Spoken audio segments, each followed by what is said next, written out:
Svima bi nam dobro došlo malo para sa strane. Ovo nam je prilika, ovakve gluposti se prodaju po nekoliko tisuća kuna.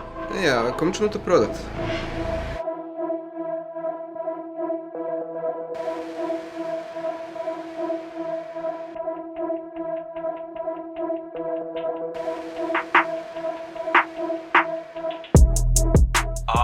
Čuj, pojavila mi se jedna prilika i treba mi para.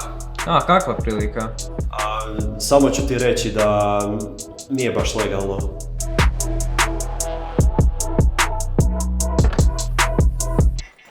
Pola sad, pola idući tjedan. Sve je prekasno za prvo mišljenja.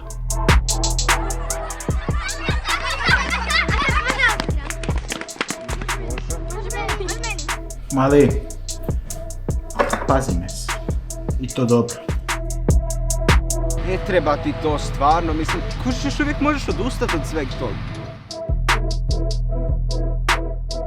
Pošmoći si lajnu, bit će ti bolje.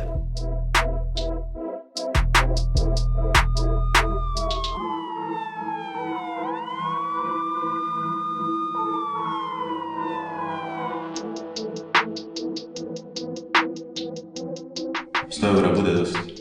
Znaš šta, bilo bi ti pametnije da začepiš. Imaš koliko?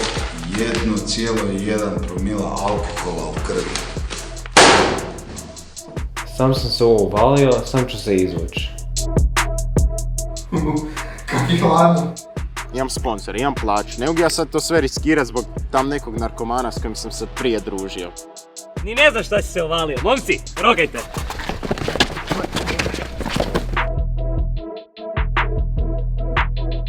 Imaš mene, imaš Petra. Petra koji me više ni ne pozdravlja.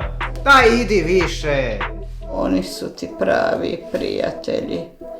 Nemoj ih zaboraviti cijeloga života, bez obzira na sve.